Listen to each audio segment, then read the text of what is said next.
Anteriormente, após ser picado por uma aranha geneticamente modificada, o aluno de ensino médio Peter Parker adquire incríveis poderes: super força, agilidade sobre-humana, um sexto sentido que o alerta do perigo e a espetacular habilidade de grudar nas paredes.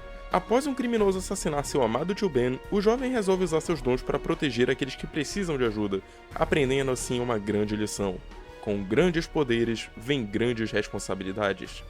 Assim ele se torna o Ultimate Homem-Aranha. Olá, internet! Sejam muito bem-vindos a mais um vídeo aqui no canal. Eu sou o Felipe e hoje eu trago pra vocês a review de mais um arco de Ultimate Homem-Aranha. Esse que marca o final do volume 1 do título de Ultimate Homem-Aranha, que é Ultimatum. Se você conhece esse nome, você já sabe mais ou menos a tragédia que vai vir por aí. Se você nunca ouviu falar nesse arco, não se preocupa que eu vou dar uma pequena contextualizada, não vou falar sobre o arco inteiro por aqui, porque esse arco ele é tão esquisito e complexo ao mesmo tempo que ele precisa de um vídeo próprio, certo? Eu vou me ater aqui só ao Homem-Aranha hoje, então vamos lá?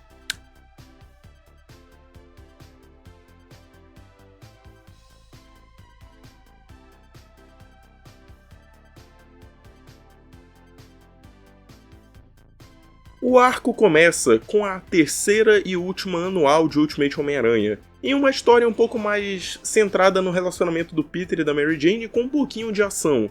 A gente tá vendo aqui o acumulado do relacionamento do Peter com a Mary Jane. Depois de tantas dificuldades, de tantos problemas que eles passaram, a Mary Jane tá a fim de dar o próximo passo, se é que vocês me entendem, né? Adolescentes, relacionamento, intimidade. Só que ao mesmo tempo, ela tá com medo de tomar essa decisão, então acaba que ela meio que rejeita o Peter. Só que como ela não conversa diretamente com o Peter, ele fica com isso na cabeça. Ele sai balançando de teia por aí pensando: o que foi que eu fiz de errado? Por que a Mary Jane não quer falar comigo? Até que aparece um carro, né, no meio de uma perseguição de polícia ali, ele chega, se mete no crime, tenta resolver, o carro não tem motorista. Ué, beleza, né? Tenta parar o carro de fuga ali, o carro é detido, ele joga uma teia, o carro fica preso, o carro explode. Mas ninguém entende o que aconteceu. O carro não tinha motorista e simplesmente foi isso.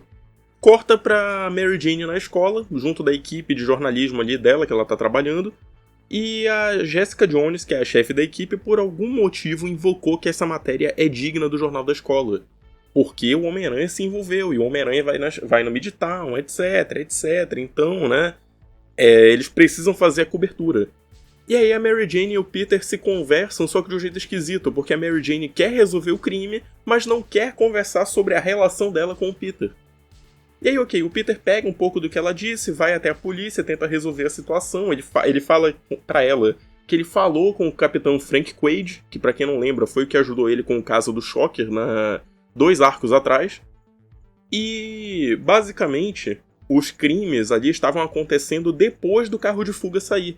Era sempre o seguinte: começava a situação ali no banco, o carro de fuga disparava, todo mundo saía, a polícia era acionada, e aí entrava em cena quem? O Mistério. Essa é a grande introdução do Mistério do universo Ultimate. Só que aí, se você quiser um spoiler, eu já te adianto, não existe Mistério no universo Ultimate. Já era o Quentin Beck do universo 616. O Quentin Beck original. Ele fez um modelo de vida artificial para ir para esse mundo atazanar outro Peter Parker, outro Homem-Aranha. Por quê? Porque ele é um babaca.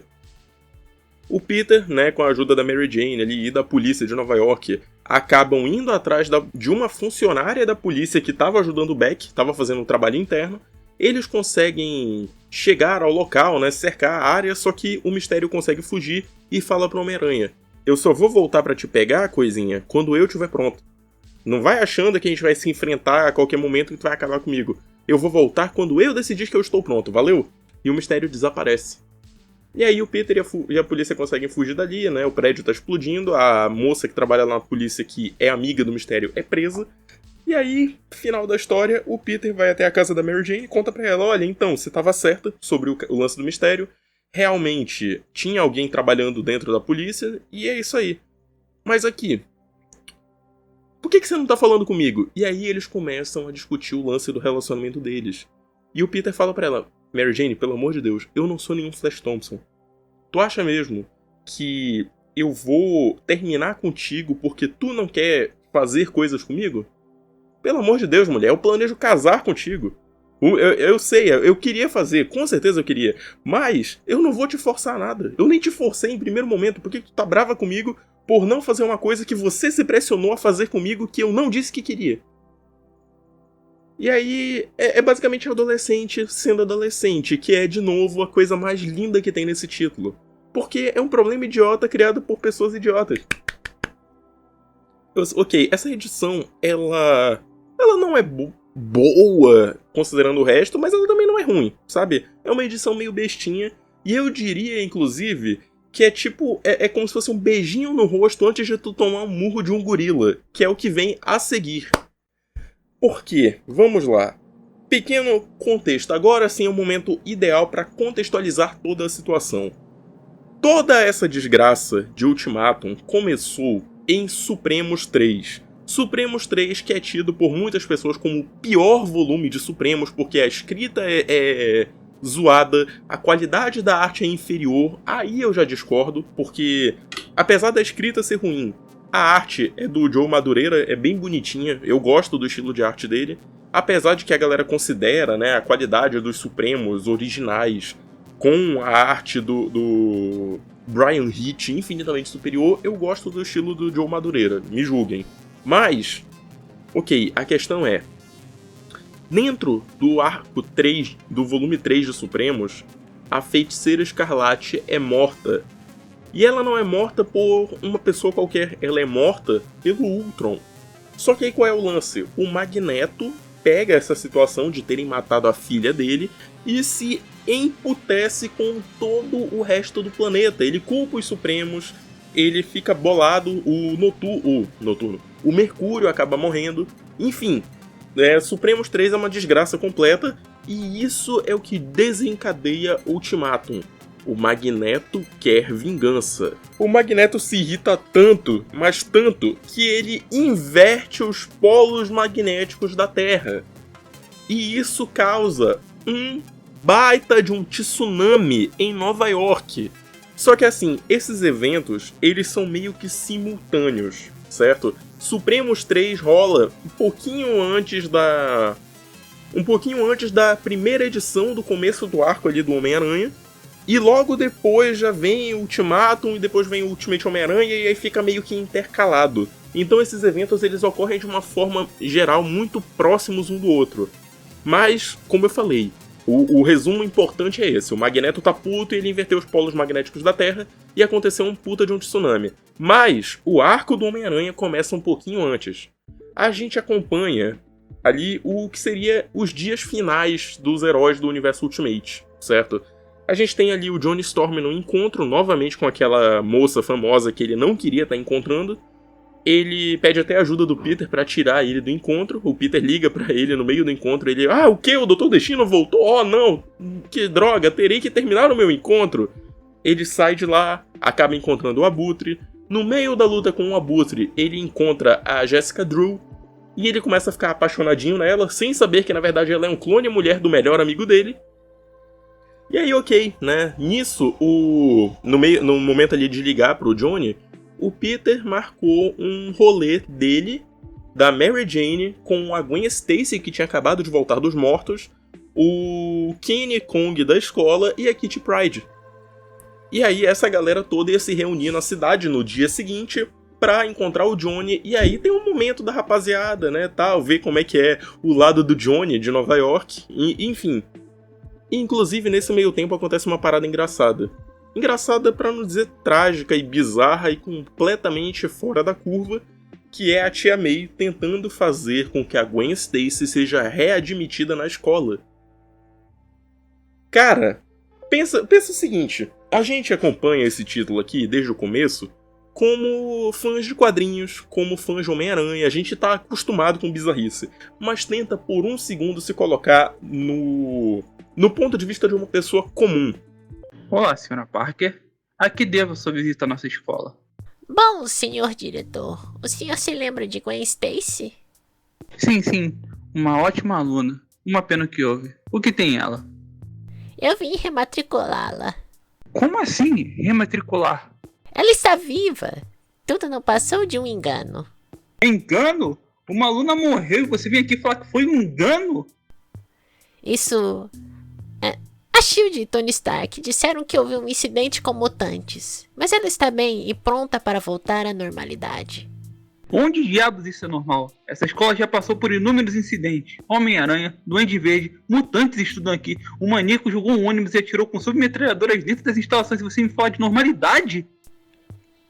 Bom, quando você fala assim... Ela pode começar na segunda-feira. É a parada mais desconfortável possível. Porque o cara tem a responsabilidade de cuidar dos filhos dos outros, sabe? Tentar, ao máximo, manter a escola funcionando. E aí, do nada, chega uma velha. Então, tá aqui, ó, a guria voltou. Aceita ela aí. Ah, mas ela tava morta? Pois é, era pegadinha. Haha, tava errado.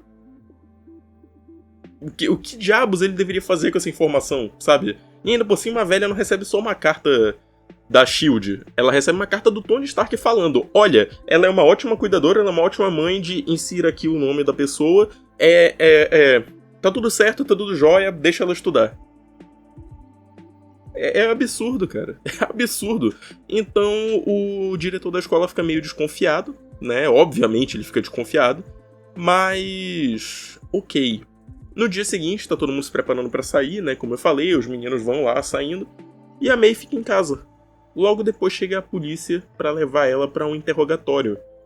E é curioso que é desse interrogatório de ultimátum que usaram pra fazer aquela cena do interrogatório de Homem-Aranha sem volta pra casa. Porque a May tá lá presa e os caras falando pra ela: então, há quanto tempo você abriga um vigilante foragido?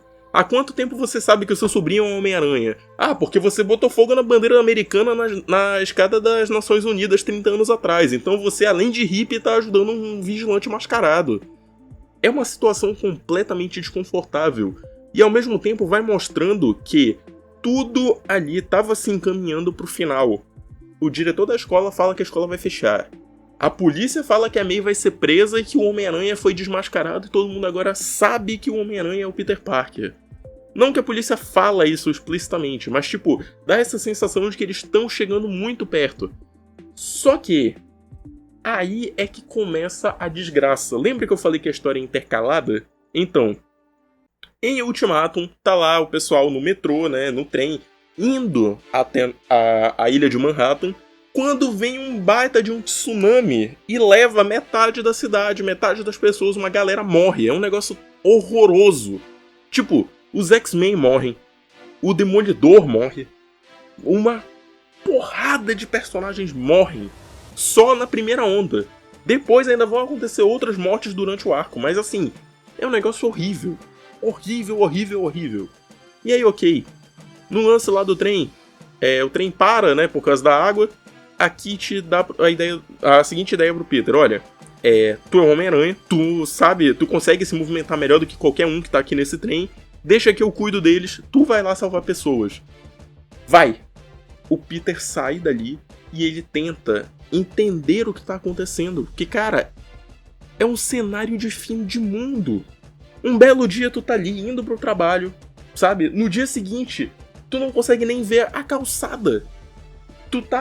Tem água a tipo 20 metros de altura, 20 andares de altura, que em conversão de metros seria o equivalente a 60 metros. Tu não consegue ver o chão de tanta água que tem em Nova York. E o Peter, sozinho ali no meio, sem saber que herói tá vivo, que herói tá morto, ele tenta resgatar o máximo de pessoas que ele consegue. É o que ele pode fazer, sabe? No momento de desespero, é o que ele pode fazer. Ele vê uma pessoa caindo na água, ele tira a pessoa da água. Ele vê um táxi, ele pega o táxi e joga numa teia. Ele tenta salvar pessoas, ele leva pessoas pra um telhado. Ele pergunta: alguém aqui sabe fazer massagem cardíaca? Essa pessoa aqui desmaiou. Pá, entrega a pessoa. Ele faz o que ele pode pra ajudar. E no meio disso ele ainda ouve o Xavier falando: então, eu sei quem causou isso e por quê. Vocês precisam deter ele. O Magneto é o grande responsável por isso. Ele tá nesse lugar que eu tô projetando mentalmente pra vocês. Me diz aonde que o Homem-Aranha vai encontrar força de sair dali, daquela situação, com um monte de gente precisando de ajuda, pra ir bater no Magneto. Então ele continua em Nova York, tentando salvar o máximo de pessoas que ele consegue. E aí ele acaba encontrando, enquanto ele tá salvando gente, o Hulk. Só que não é o Hulk normal. né, é o Hulk cinza, porque no Ultimate sempre tem essa alternância entre o Hulk normal e o Hulk cinza. E é o Hulk cinza ali meio que grog de choque, ele tá parado assim, sem entender, ele só tipo, água. E o Peter, cara, como se o dia já não estivesse ruim, ainda por cima eu tenho que cuidar do Hulk. Ele tenta negociar com o Hulk, ele fala devagar pro Hulk entender, ele tipo, Hulk, foi você que fez isso? O Hulk, água. Ele, tá, beleza, não foi. Hulk, eu preciso que você me ajude a tirar as pessoas daqui, porque elas estão afogadas, né, porque aconteceu um tsunami. O Hulk, água. Ele, tá bom, menos palavras. Hulk, ajuda amigo. Amigo salvar pessoas, vem comigo, pronto. Tá ali, ele conseguiu convencer o Hulk a ajudar ele. Ele e o Hulk saem vagando por Nova York, vendo pessoas que estão em perigo, pessoas presas em prédios, ele resgata as pessoas que estão nos prédios. E aí, no que ele vai andando, né, pela cidade, ele acaba encontrando, infelizmente, o corpo do Demolidor. Ele não sabia, ou melhor, ele não lembrava, né, do choque, ele acaba não lembrando que ele já conhecia o Matt Murdock. Ele fica tipo, meu Deus, é o Demolidor. Eu conhecia ele, eu admirava ele era um babaca, mas eu admirava ele. Meu Deus! E aí nisso o Dr. Banner volta, o Dr. Banner quer morrer. Cara, é um arco caótico. Mas, por algum raio de motivo, o Brian Michael Bendis encontrou, na merda, ouro para trabalhar. Por quê? De todos os títulos que foram afetados pelo Ultimatum, Ultimate X-Men, Supremos, Ultimate Homem-Aranha, Ultimate Quarteto Fantástico, o único que conseguiu produzir um material decente, digno e respeitoso ao herói foi Ultimate Homem-Aranha. Nos X-Men, eles estavam na merda. Nos Supremos, eles estavam na merda. Teve canibalismo nos Supremos, sabe? Teve canibalismo. No título do Homem-Aranha, é só um herói, um garoto, no meio de uma guerra, no meio de uma tragédia ambiental, fazendo o melhor que ele pode. E isso é o máximo de Homem-Aranha possível. Ele tá ali tentando controlar o Hulk, manter o Hulk na calma, tentando ajudar as pessoas que ele encontra. E ainda por cima a situação só agrava. Por quê? Enquanto ele tá ali com o Hulk tentando negociar, o Bruce Banner volta, o Bruce Banner pensa em se matar, o Hulk volta puto e tenta matar o Homem-Aranha, o Homem-Aranha sai fugindo do Hulk, o Hulk começa a perseguir ele no meio da tragédia, quando do nada o Sanctum Sanctorum tá com uma luz roxa esquisitíssima e um monte de demônios saindo de dentro do prédio. Como se a noite já não tivesse ruim. Mas voltando, antes de falar ali do lance dos demônios, a gente precisa voltar um pouquinho, né, pra um outro foco ali da história.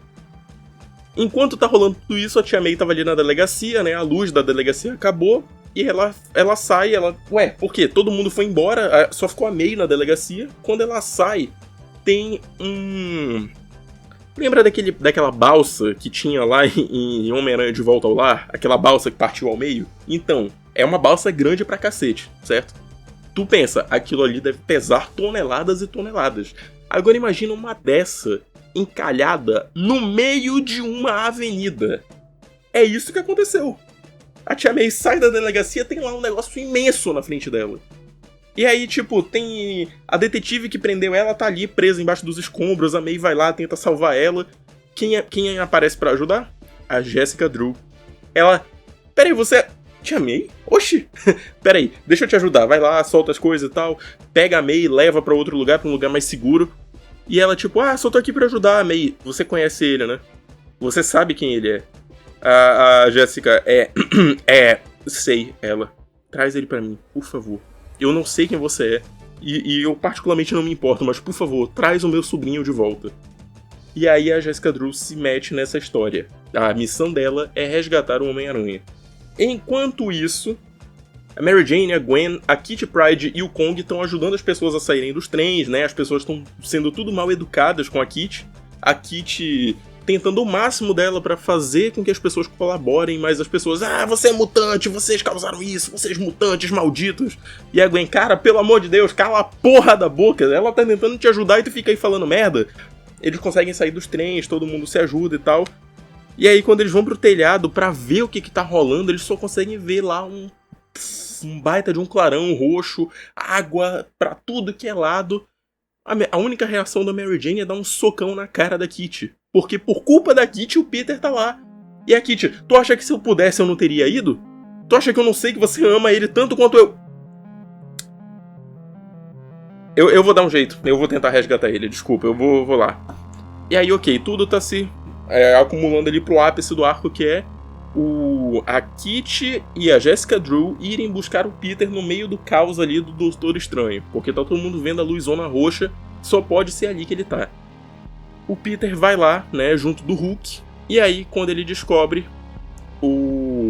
a grande ameaça da vez é o pesadelo. Lembra de arcos atrás em que o pesadelo apareceu, entrou na mente do Peter, e se não fosse o Peter, o Doutor Estranho não teria derrotado ele? Então, o pesadelo quer vingança.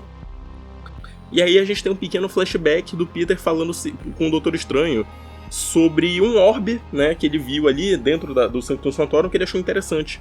E o Doutor Estranho fala, então, esse orbe, ele protege o nosso mundo dos demônios. Vários demônios que não deveriam estar por aí estão presos ali. Aí o Peter, e o que acontece se alguém quebrar isso daqui? Ninguém nunca vai quebrar. Só tem a porra de um táxi enfiado dentro do prédio, né, Doutor Estranho? Parabéns! Parabéns pelo seu preparo, seu merda! E aí, como resultado, o pesadelo se soltou, tem um monte de demônio voando pra tudo quanto é lado de Nova York e tal, tá lá os dois, o Homem-Aranha e o Hulk tentando lutar. O Peter é jogado dentro de um pesadelo, aparece esse sexteto sinistro, um monte de bicho tentando bater nele, e ele tentando fugir. Ele acorda numa realidade meio distorcida, que é basicamente uma homenagem a aquele momento de família do Peter lá de Amazing Fantasy número 15, mas depois ele se toca que aquilo ali é um pesadelo, tanto é que o tio Ben manda ele se matar. E aí ele acorda, o Hulk tá vendo um monte de gente que já morreu por causa dele, falando que a culpa é dele, etc, etc. O Hulk tá perdendo a cabeça. E aí o Hulk acaba que ele pega o pesadelo e tenta enfiar de volta no orbe. Começa a socar o orbe violentamente até que o orbe explode. Caos, energia distorcida pra tudo quanto é lado. O Peter acaba sumindo, né? Ele se perde ali em Nova York. E o Hulk sai vagando por aí muito irritado. E a Jessica Drew acaba encontrando o Hulk, né? Tenta fugir do Hulk sem entender o que tá rolando. O Hulk fica perdido ali e tal. Aparece o exército pra atirar no Hulk. E a Jessica Drew tenta procurar o Peter. E acaba encontrando a Kitty. E aí é uma edição inteira das duas tentando encontrar o Peter sem nenhuma palavra sendo trocada. E o Peter não aparece em lugar nenhum. Até que no final as duas começam a salvar pessoas, né? E tentam a todo custo ali continuar procurando o Homem-Aranha. E quando finalmente aparece, a Kitty encontra só a máscara do Peter. Toda esfarrapada. E sem nenhum sinal de onde está o corpo. Ela volta para casa e encontra a Mary Jane, a Tia May, o Kong e a Gwen. E a mãe da Mary Jane. E entrega a máscara para Mary Jane. E assim acaba Ultimatum.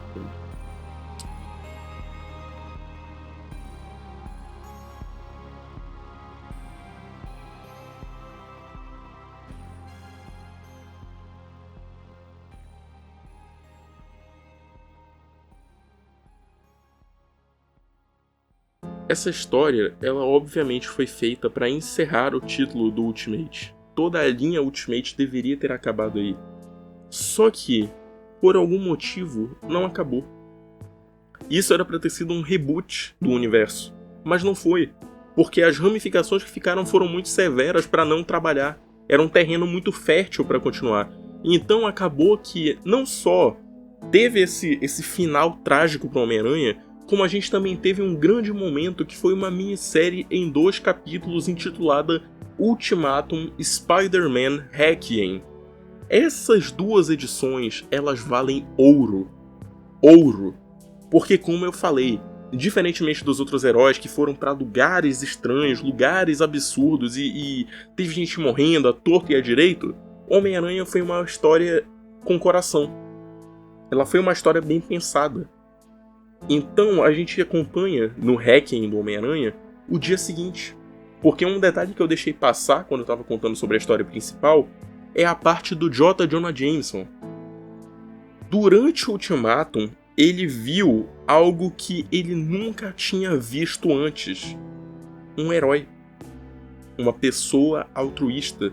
Uma pessoa que não se importa com o próprio bem-estar, que só quer salvar as pessoas que ela puder salvar.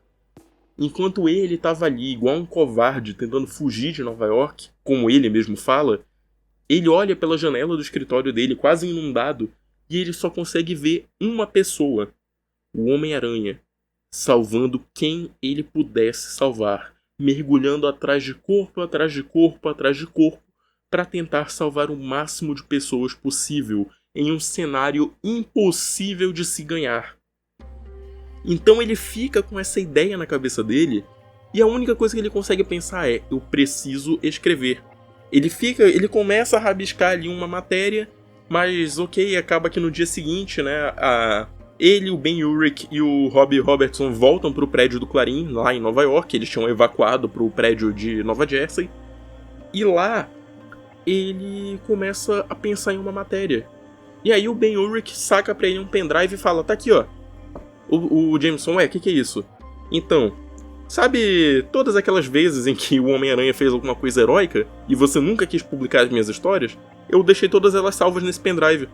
Por quê? Você tava esperando que algum dia eu fosse mudar de ideia? Ele, mais ou menos. E aí o Jameson começa a ver as aventuras do Homem-Aranha com um outro olhar. Ele vê uma matéria sobre a vez em que o Peter ajudou as indústrias Stark a se salvar de um ataque terrorista da Hydra. A Mary Jane tinha ido lá nas indústrias Stark entrevistar o Tony, quando de repente chega a Madame Hydra com uma galera lá pra pegar o Tony e a tecnologia das armaduras. Ele ouve a matéria por alto, que o Ben Urich tá falando que alguém fez o Stark de refém. Na hora ele pensa na Mary Jane, ele sai de lá correndo. A primeira coisa que ele faz é entrar no prédio, catar a Mary Jane, sair, tirar ela, botar num lugar seguro e depois voltar pra ajudar o Tony. E no final, depois de ajudar o Tony, lutar contra a Hydra e etc, etc, a matéria que o Ben tinha escrito era sobre como as indústrias Stark tinham uma gratidão com o Homem-Aranha. Como, basicamente, o Homem-Aranha, salvando o Tony Stark, ele acabou salvando os próprios Estados Unidos. Porque ele protegeu o patrimônio ali do Tony e tal, salvou a tecnologia das armaduras e tal. E ele se sacrificou. Ele entrou numa situação com um refém, sem nem pensar duas vezes, salvou todo mundo ali. E aí o Ben até fala, tipo assim, eu não uso a palavra herói com leveza, mas o Homem-Aranha definitivamente entra na definição. E aí o Jameson fica ali pensando, poxa, onde é que eu tava com a cabeça? Quer dizer, o Tony Stark já via que ele era um herói. Eu sou... Quem eu acho que eu sou pra ser melhor que o Tony Stark? E aí quando ele tá refletindo e vai pensar em começar a escrever a matéria dele, o Ben Urich abre a porta. Então, sabe aquela matéria que tu tá fazendo sobre o Homem-Aranha? Ela vai acabar virando obituário, porque a CNN disse que ele tá morto, junto de vários outros heróis. Aí o caldo começa a engrossar, a situação começa a piorar, e tudo fica bem mais dramático. Porque, poxa, a carreira inteira do Homem-Aranha foi marcada pelo Jameson fazendo matérias falando mal dele. Tipo a primeira vez que o Hulk apareceu em público. Que ele fez uma matéria falando mal pra caramba sobre o Homem-Aranha, sobre como o Homem-Aranha e o Hulk se juntaram pra tentar aterrorizar as pessoas.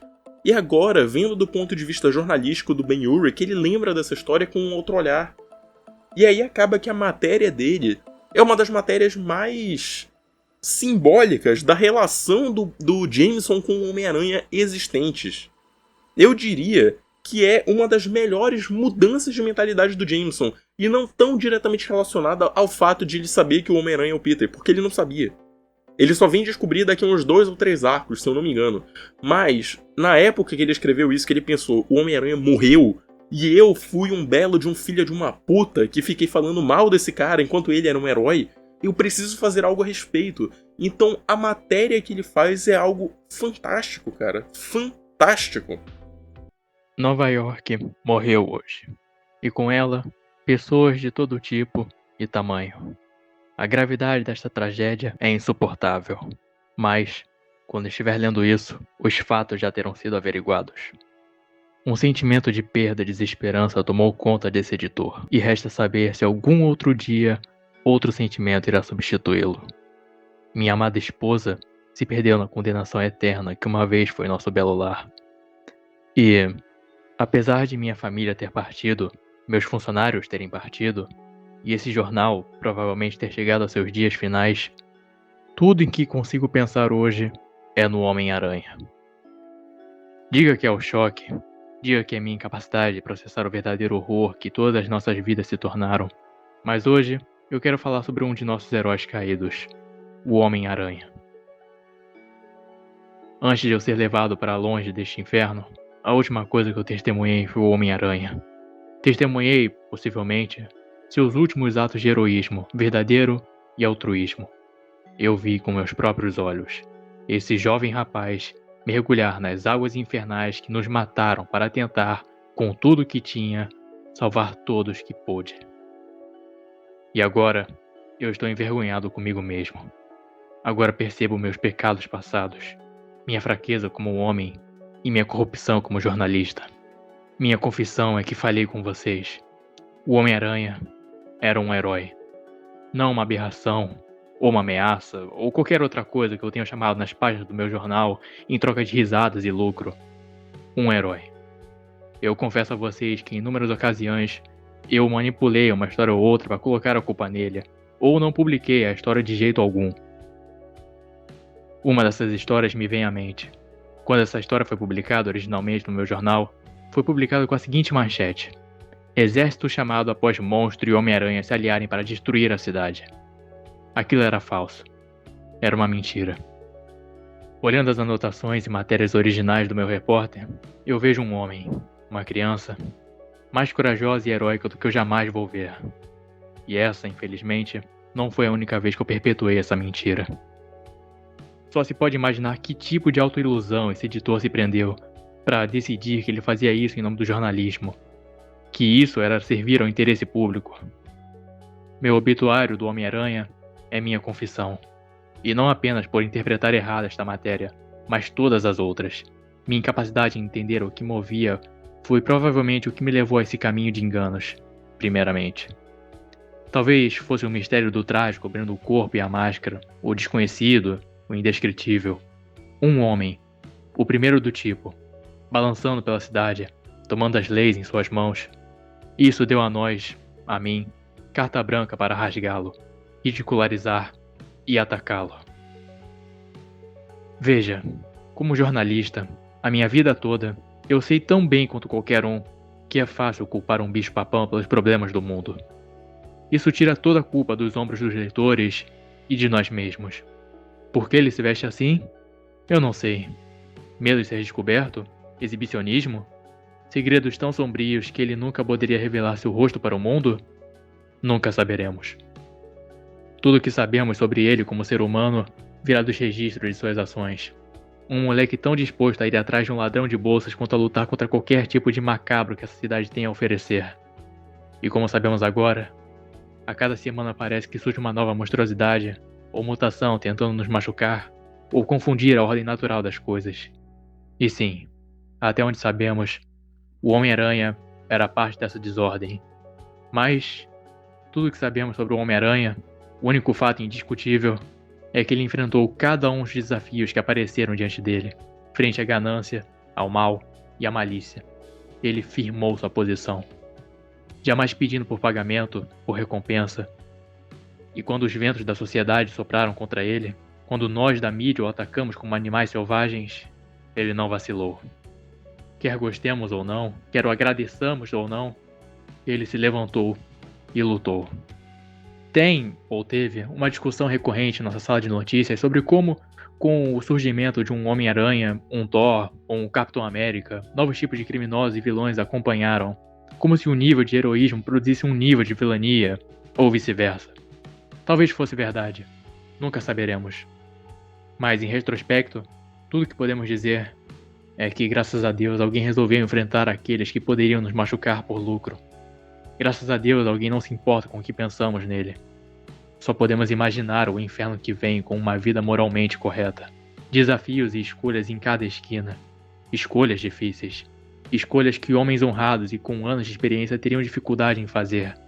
Imagine então um garoto jogado em um mundo que ele estava apenas começando a entender. Imagine o peso das escolhas postas diante dele dia após dia.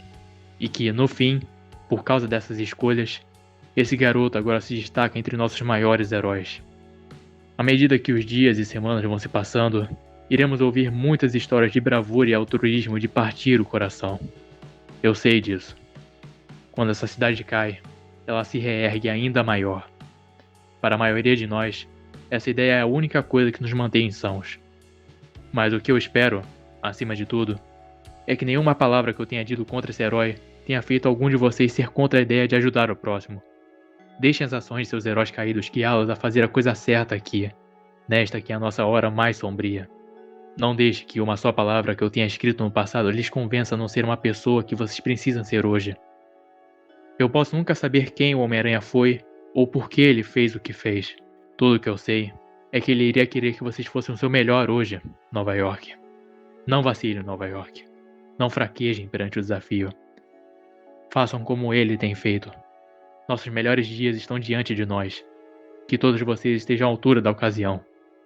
Que todos vocês possam viver como o Homem-Aranha viveu.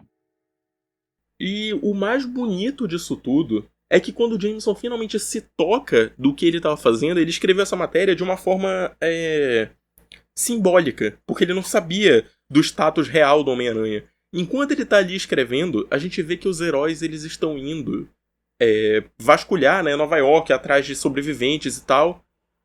E para surpresa de todo mundo, um dos sobreviventes era justamente o Homem-Aranha. E assim acaba verdadeiramente o arco Ultimatum. O que o futuro nos reserva, nós só saberemos na próxima review com o primeiro arco do volume 2 de Ultimate Homem-Aranha, que é O Mundo Segundo Peter Parker. E eu espero vocês lá, hein? Eu espero vocês lá, porque depois desses arcos nós teremos apenas 5 até o fim definitivo.